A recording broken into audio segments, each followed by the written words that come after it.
Dracula by Bram Stoker.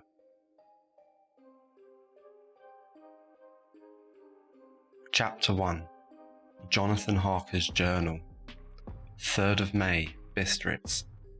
Left Munich at 8:35 p.m. on the 1st of May, arriving at Vienna early next morning. Should have arrived at 6:46, but train was an hour late. Budapest seems a wonderful place, from the glimpse which I got of it from the train, and the little I could walk through the streets. I feared to go very far from the station, as we had arrived late and would start as near the correct time as possible. The impression I had was that we were leaving the west and entering the east, the most western of splendid bridges over the Danube, which is here of noble width and depth, took us among the traditions of Turkish rule. We left in pretty good time, and came after nightfall to Klausenburg. Here I stopped for the night at the Hotel Royal. I had for dinner, or rather supper, a chicken done up some way with red pepper, which was very good but thirsty. Mem, get recipe for Mina. I asked the waiter, and he said it was called paprika hendel, and that, as it was a national dish, I should be able to get it anywhere along the Carpathians. I found my smattering of German very useful here. Indeed, I don't know how I should be able to get on without it. Having had some time at my disposal when in London, I had visited the British Museum and made search among the books and maps in the library regarding Transylvania.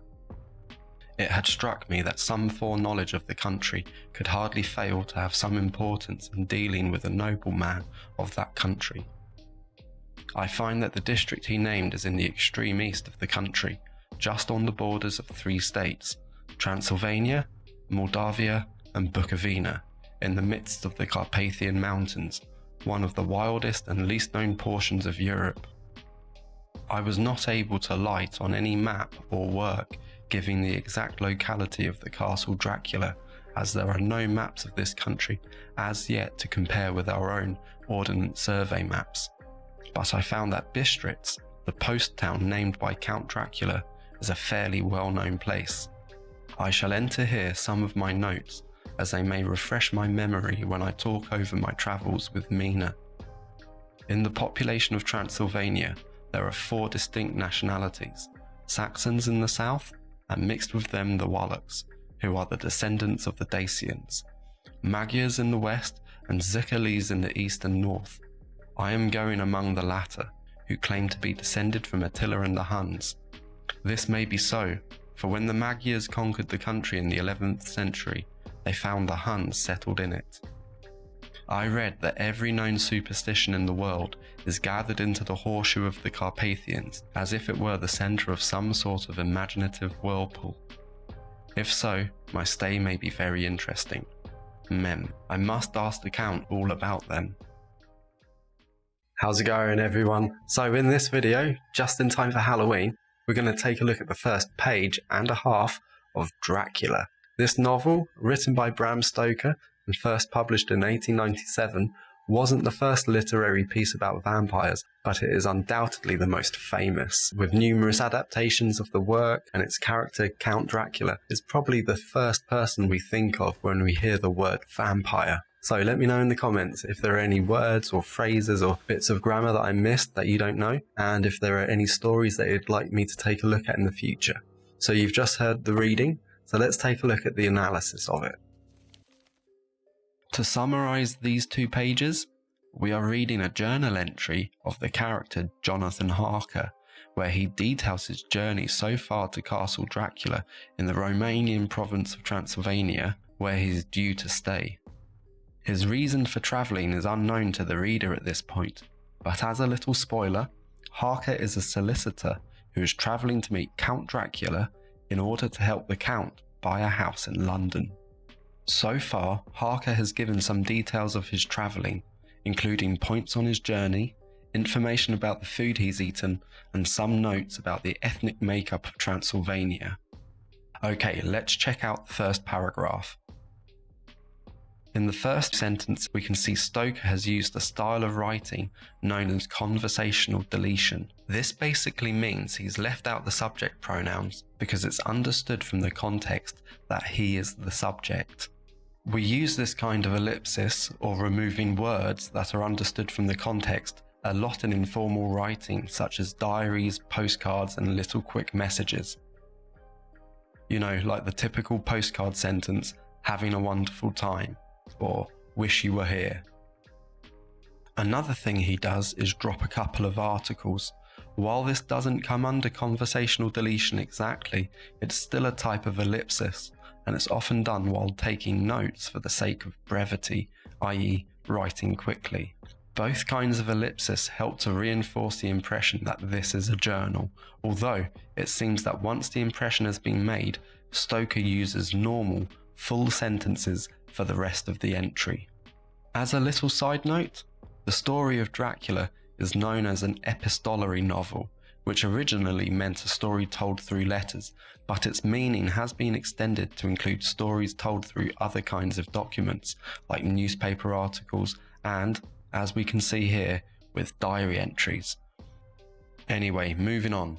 We see an old spelling of Budapest, and the word glimpse, meaning a quick, brief look at something. And then, in this line, we see Stoker uses a verb plus infinitive combination, feared to go. Fear is one of those verbs that can be followed by either a gerund ing verb form or a to infinitive, and although it doesn't really make much difference to the meaning, there is a little difference. In fact, I found a research paper all about the potential differences in meaning between fear plus infinitive or fear plus gerund. I won't bore you with all the details, but ultimately, the main difference is that using an infinitive after the verb fear shows that the writer, in this case Harker, has a fear of the activity of moving far from the station, of what the paper calls the actualization of the action.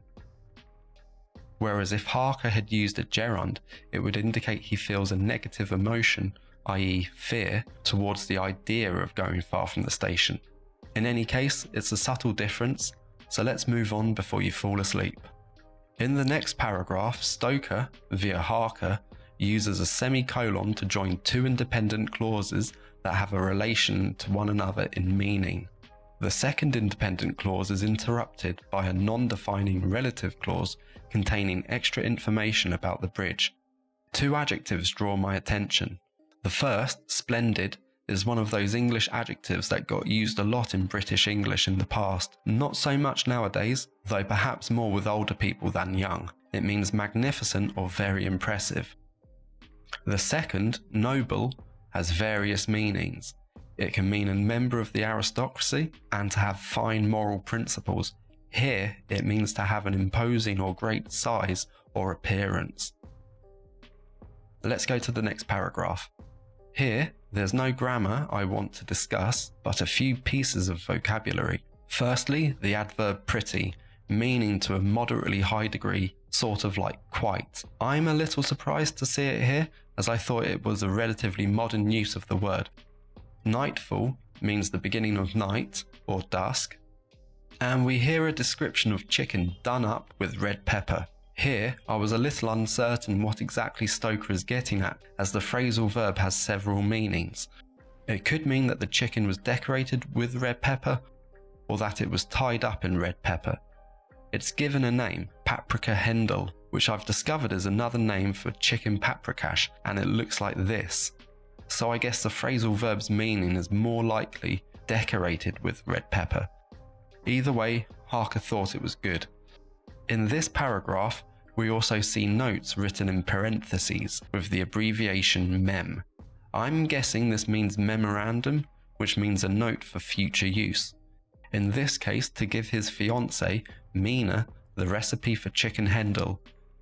In this line, we can see the word smattering. This means a slight superficial knowledge of something. Harker knew a smattering of German, so probably the most basic words. The next paragraph starts with a participle phrase, having had some time at my disposal when in London.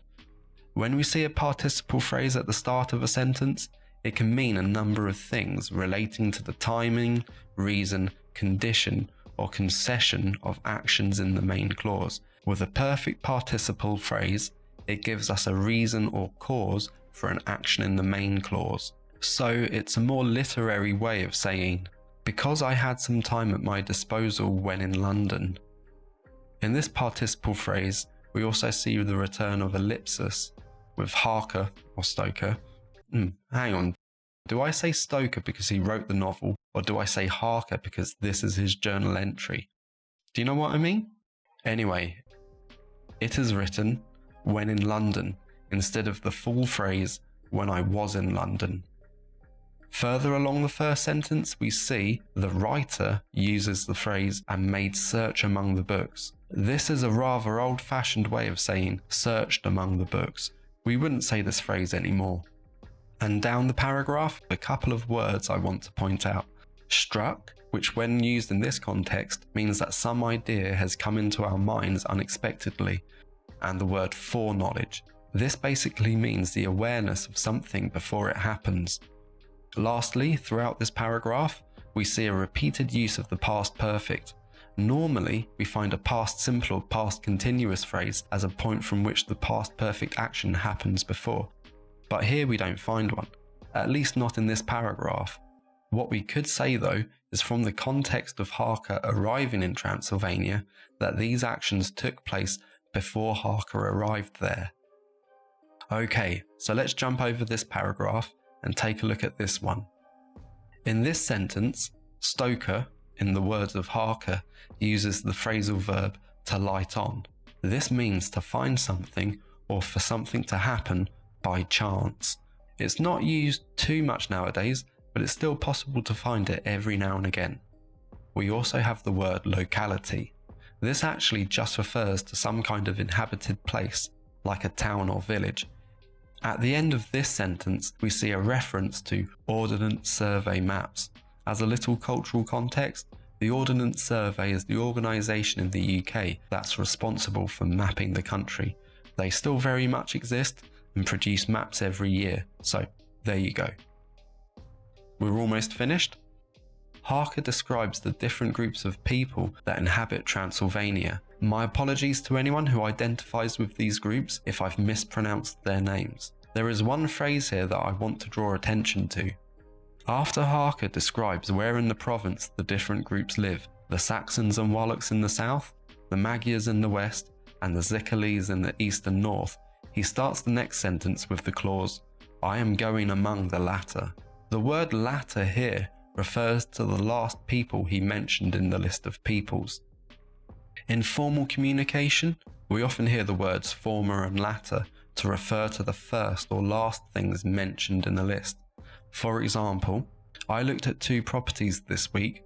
On Monday, I viewed a cosy 2-bedroom flat, and on Wednesday, I viewed a 3-bedroom house share. I didn't like the people at the house share, so I decided to go with the former, with the word former indicating I've chosen the flat viewed on Monday.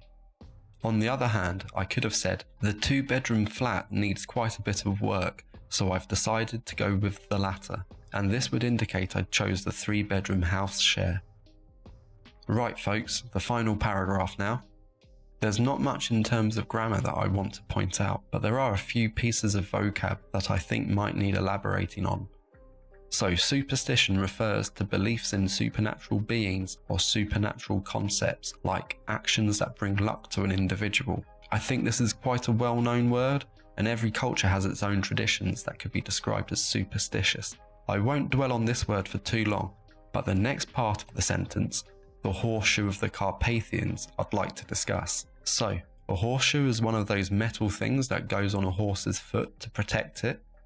They have quite a distinctive shape. The Carpathian Mountains, which are mentioned a few times in this passage, are a mountain range in Central and Eastern Europe, with the majority of it existing in Romania. If you see a map of the Carpathians, you'll see some of it kind of resembles a horseshoe on its side. So in this sentence, I read that every known superstition in the world is gathered into the horseshoe of the Carpathians. He's saying that all the known superstitions of the world can be found in that bit which looks like a horseshoe, so around here. Okay, the very last point. If you know anything about Dracula, you would know that Harker, without trying to give away any spoilers here, has a terrible time at Dracula's castle. So the final sentence, "If so, my stay may be very interesting," gives us a kind of understatement that warns us about the events later in the story. And it's actually kind of funny in a dark sort of way. Okay, so that's that. I hope it's highlighted some interesting bits of grammar and vocabulary for you. Hopefully, it might encourage some of you to pick up this book and have a go at reading it yourself. So again, let me know in the comments if there are any words, phrases, or bits of grammar that I missed that you don't know. Also, let me know if there are any books that you want me to do in the future. Okay, so that's it. Thanks for watching.